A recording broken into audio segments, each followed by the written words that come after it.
Hi.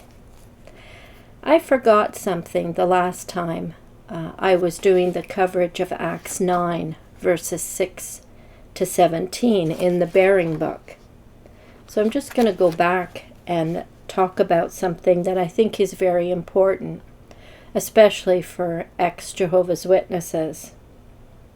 How does the Watchtower get ideas into your head? Especially badge issues, their teachings, their prime teachings.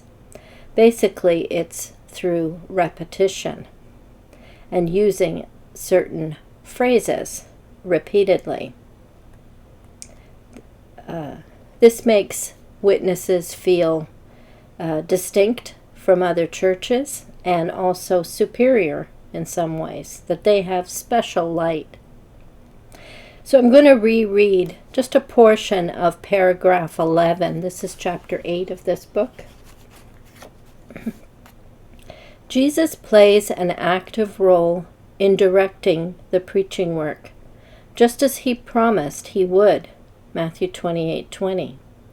Although he does not speak directly to individuals today, Jesus does direct the preaching work by means of the faithful slave class, whom he has now appointed over all his belongings. Matthew 24, verses 45 to 47. The slave class, represented by its governing body, sends out publishers, pioneers, and missionaries to find those who want to know more about Christ. Just looking at that paragraph, what did they plant in your head? Well, key phrases. First of all, they're introducing you to the idea that the preaching is a work. It's a work that you must do. So the preaching work. They also have the word class in here. The faithful and discreet slave class. Class is not in the scripture that they're quoting, but they frequently talk about a class. Governing body is also not in the New Testament scriptures. It doesn't say governing body. But a lot of witnesses will assume it does because they hear it so frequently in the literature and at the meetings. Publishers and pioneers, also expressions that you don't find in the New Testament, but are very prominent among Jehovah's Witnesses. Something else that you can watch for, now that we're talking about things that they plant in your head. This is a suggestion that helped me when I was first re-examining what the Watchtower taught. When I was still going to the meetings and David wasn't, he encouraged me to study better than I ever had before.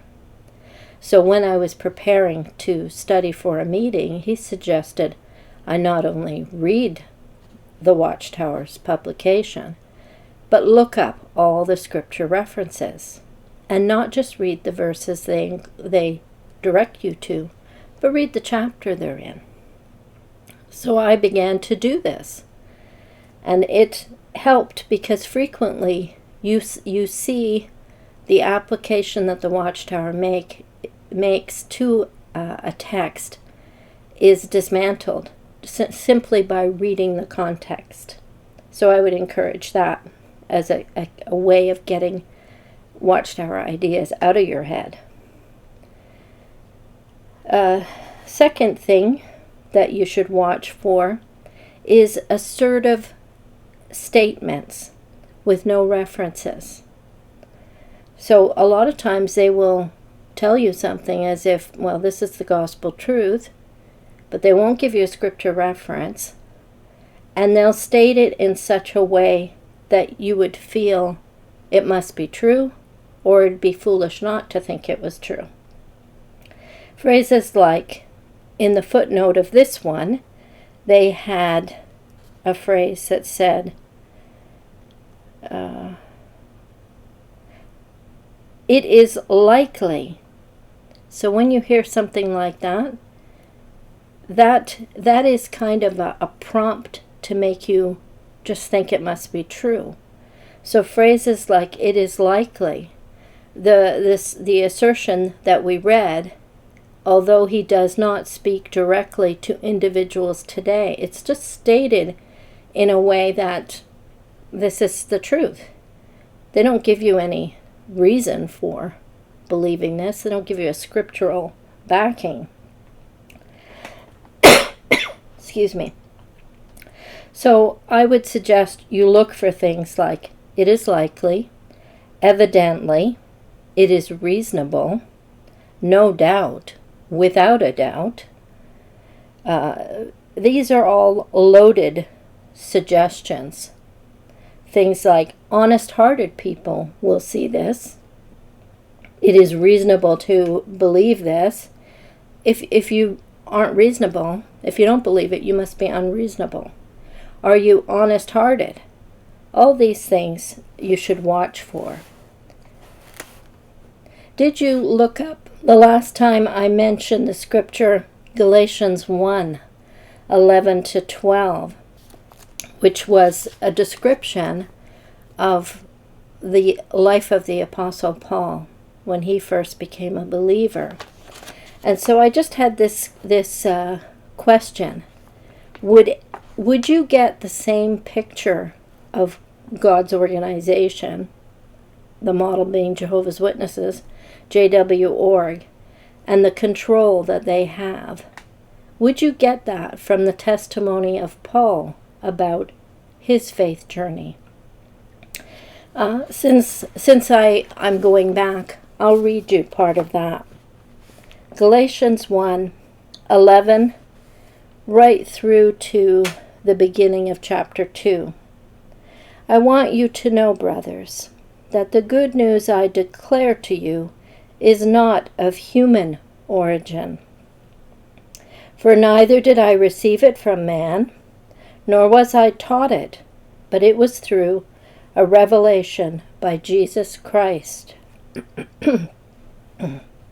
Of course, you heard about my conduct formerly in Judaism, that I kept intensely persecuting the congregation of God and devastating it. Excuse me. And I was making greater progress in Judaism than many of my own age in my nation, as I was far more zealous for the traditions of my fathers. But when God, who separated me from my mother's womb and called me through his undeserved kindness, thought good to reveal his Son through me so that I might declare the good news about him to the nations, I did not immediately consult with any human, nor did I go up to Jerusalem to those who were apostles before I was. But I went to Arabia, then I returned to Damascus. Then 3 years later I went up to Jerusalem to visit Cephas, and I stayed with him for 15 days. But I did not see any of the other apostles, only James, the brother of the Lord. Now regarding the things I am writing you, I assure you before God that I am not lying. After that, I went into the regions of Syria and Cilicia, but I was personally unknown to the congregations of Judea that were in union with Christ. They only used to hear, the man who formerly persecuted us is now declaring the good news about the faith that he formerly devastated.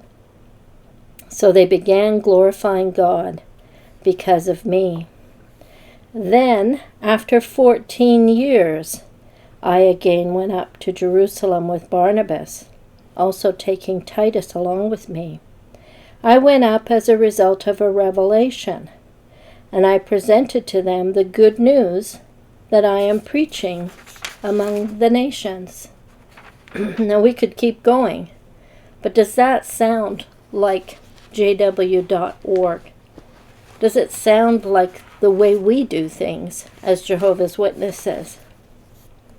Where is his frequency with the apostles, with the governing body? We assume as witnesses that he was on the governing body. But this description excludes him from even their company for many years before he goes and tells them what he's been doing. So you could keep reading, and it just gets worse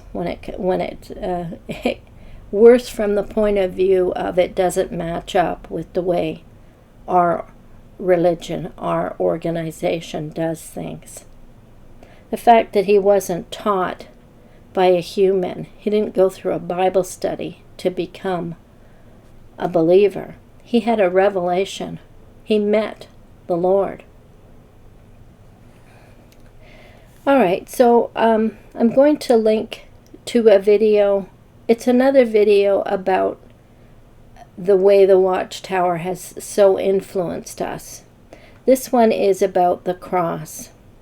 JW's victims of an extreme prejudice planted by jw.org, severing them from the church. Thanks for listening.